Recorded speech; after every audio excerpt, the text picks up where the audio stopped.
Karl Marx ने कहा कि economy is the infrastructure of any society and other subsystems like society, like politics, like religion, they are superstructure of the society and they are dependent on the infrastructure, that is economy.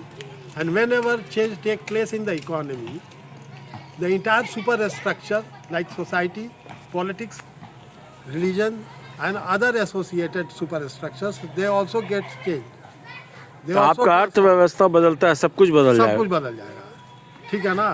But at the same time he is saying that it is the politics which has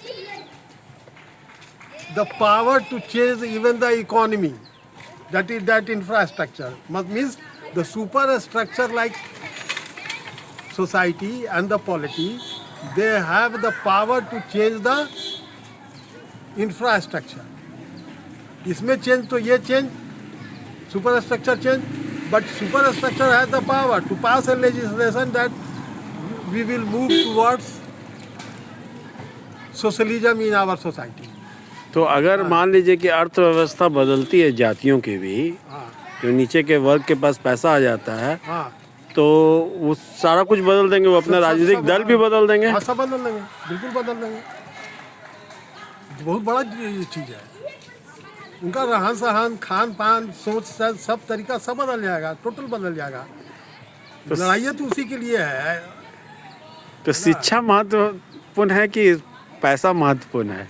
बिना शिक्षा का कुछ भी महत्वपूर्ण नहीं है।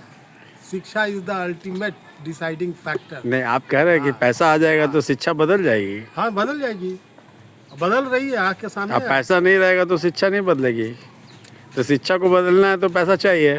बिल्कुल चाहिए। हाँ, शिक्षा को बदलना बिना पैसा कैसे होगा? तो होना ही चाहिए, बिना उसके तो होगा नहीं। देखिए क्या है कि जब मैंने मार्क्स की बात की तो वहीं पर एक मैक्स वेबर है ना, जर्मन के फिलोसफर है, दोनों वहीं के हैं, मार्क्स भी वहीं के माना जाता है। तो वो कह रहा है क्या, वो विश्व के 6 धर्मों का अध्ययन उन्होंने किया जो मेजर रिलीजन है। क्वेश्चन क्या था उनके सामने कि औद्योगिक क्रांति इंग्लैंड में ही क्यों हुई जबकि फ्रांस उससे ज़्यादा इकोनॉमिकली स्ट्रॉन्ग कंट्री था, वहाँ क्यों नहीं हुई, या विश्व के अन्य देशों में क्यों नहीं हुई, वेस्ट के ही, इंग्लैंड में ही क्यों हुई। और 6 धर्मों का उन्होंने अध्ययन किया, जिसमें हिंदुइज्म भी है ना, क्रिश्चियनिटी है, इस्लाम है, जोरास्ट्रिज्म भी है, ज्यूज वाला भी है, सब 6 तरह का उन्होंने, कन्फ्यूशियनिज्म चाइना वाला भी है ना। 6 धर्मों में वो इस तरह से मिला के उन्होंने अध्ययन किया और पाया कि औद्योगिक क्रांति होने का कारण इंग्लैंड में वहाँ का जो रिलीजन था उसमें चेंज हुआ। कैथोलिक जो था पहले, क्रिश्चियनिटी, उसमें प्रोटेस्टेंट आया निकल के। प्रोटेस्टेंट का मतलब होता है विरोध। ऑर्थोडॉक्सी जो था, कैथोलिक चर्चेज का जो कंट्रोल था, क्या था कि तुमको मोक्ष की प्राप्ति लेना है, जैसे यहाँ पर ब्राह्मण लोग बहुत दिनों तक का है कि मोक्ष मिलेगा, अभी वो चल रहा है, यहाँ दान लाओ। वहाँ भी चर्च में यही होता था कि यहाँ दान लाओ, पादरी को दो और मोक्ष की प्राप्ति करो। जो तुम्हारे खाने से और तुम्हारे उपभोग से अधिक है वो सब चर्च में दान करो, ताकि हम पिस्ता मलाई ये सब हम खाएंगे, हम उसका उपभोग करेंगे और तुमको मोक्ष की प्राप्ति होगी, हम तुमको आशीर्वाद देंगे। यही वहाँ भी चल रहा था, यही सब जगह 200 साल के अंतराल में सब जगह यही व्यवस्था चल रहा था। वहाँ कुछ पढ़े लिखे लोगों ने कहा कि ये तो बकवास है, आदमी यहाँ मर रहा है, खाने को नहीं है, और जिसके पास है उसके पास ना दान दे रहा है अपने अलावा, जिसके पास कुछ है ही नहीं है तो वो क्या करेगा। कहा कि प्रोटेस्टेंट्स आए और उन्होंने कहा कि ना ना ये सब गलत परंपरा है, इसको अब हम आगे नहीं बढ़ाएंगे। अगर मेरे पास सरप्लस है तो हम दान देने के बजाय हम फैक्ट्री में लगाएंगे पैसा, जिससे उत्पादन होगा और उस उत्पादन से लोगों की आवश्यकताओं की पूर्ति होगी। इसलिए पहला जो हुआ है इन्वेस्टमेंट वो हुआ है वस्त्र में, टेक्सटाइल में हुआ है। अब देखिएगा सबसे इम्पोर्टेंट चीज़ था, क्योंकि ऐसे भी कोल्ड कंट्री है, वहाँ वस्त्र चाहिए था, वो है नहीं था।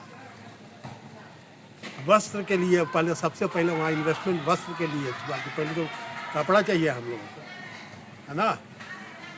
तो उसमें हुआ इन्वेस्टमेंट, और सब कॉन्सेप्ट सब आया, टाइम इज मनी, सब कैथोलिक के अगेंस्ट में।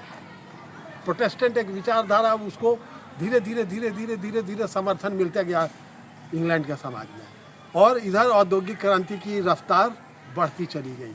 तो मैक्स वेबर ने कहा कि it is because of the change in the religion, किताब का नाम ही लिखा है, the Protestant ethics and the spirit of capitalism, किताब का नाम है, समझा ना, कि स्पिरिट ऑफ कैपिटलिज्म का जन्म होता है प्रोटेस्टेंट इथिक्स के कारण, है ना। कैथोलिक जो बिलीफ थे उसके अगेंस्ट में ये लोग गया, और ह्यूमैनिटी को ज़्यादा ध्यान दिया, और जो पुरानी परंपराएं थी कि जो भी है आप डोनेट कीजिए चर्च को, वो सब बंद करके डायरेक्ट इन्वेस्टमेंट आया, और वहाँ से फिर कैपिटलिज्म का स्पिरिट हुआ। Capitalism is the product of economy, economic infrastructure का पार्ट हुआ ना कैपिटलिज्म। तो बिहार में भी अर्थव्यवस्था चेंज होगी तो सब चेंज हो जाएगा। बिल्कुल चेंज होगा। पहले तो यहाँ सोच में परिवर्तन होगा तो सब कुछ चेंज हो जाएगा। सोच में यहाँ प्रॉब्लम है, सोच नहीं है उस दिशा का, उस दिशा कैसे का बदलावेगा सोच, बताइए। बदलेगा। अब भोजपुरी में बताइए देखिए, जरा। भोजपुरी में यही बा कि जिन लोगों के अधिकार मिलल बा, जनता दिले बा, उ लोग अगर सोचिए लोग ये विषय में काम करत आड़ा, ऐसा बात नहीं कि काम नहीं होता, लेकिन स्पीड कम बा। अब काहे स्पीड कम बा? शिक्षा व्यवस्था तो एकदम चरमराइल बा अभी आज के तारीख में, है ना। वो इंटरडिसिप्लिनरी पर्सपेक्टिव है ये नहीं है, कहीं भी पढ़ाई नहीं है हो।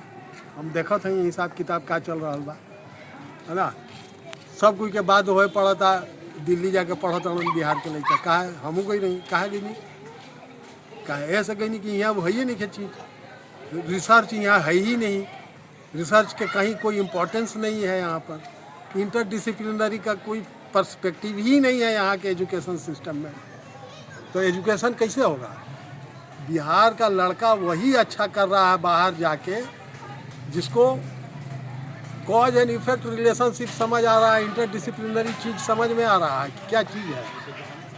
अब बहुत सिंपल आइडिया सब है जो पूरे ट्रांसफॉर्म कर दिया है विश्व को। ये साइंटिफिक जो इनोवेशंस हुए हैं, बहुत भारी चीज़ ऐसा नहीं हुआ है, बहुत सिंपल आइडिया है।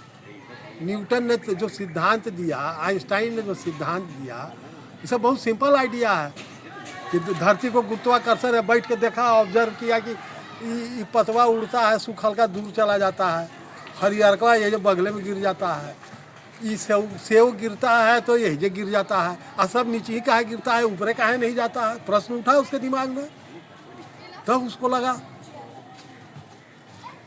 पत्थर उछाल के फेंका गया कुछ दूरी तो तक। ठीक बा, मतलब पैसा बहुत जरूरी बा, अर्थ बहुत जरूरी बा, बिना अर्थव्यवस्था के तो कुछ ना हो, कुछ ना होई हैं, होइए नहीं कर, इंफ्रास्ट्रक्चर ना हुई ना, सोचो ना बदली, कैसे बदलेगी? पैसा आई तो सोचो बदल हाँ, जाएगी। इंफ्रा नहीं, ऐसा बात नहीं है। पहले सोच बदले के बा। देखा एहू पर डिबेट बा। अच्छा, मार्क्स के पहले भी एगो रहन हीगल, वही बात के कहत रहन कि पहले आइडिया आता है और उसके बाद जो है सो टेक्नोलॉजी का उपयोग करके उस आइडिया को ट्रांसफॉर्म किया जाता है, इकोनॉमी में चेंज आता है। तो पहले आइडिया आएगा, उसके बाद इकोनॉमी। तो उसको कहा जाता है कि जो विचारधारा सर के बल खड़ा था, मैंने सर नीचे था, टंगरी ऊपर था, उस विचारधारा को मार्क्स ने टांग नीचे कर दिया और सर ऊपर कर दिया, जस्ट उलट दिया। बोला कि ना, it is the necessity, economic necessity driven by economy, है ना, वो सोच को बदलता है। Necessity is directly concern with the economy.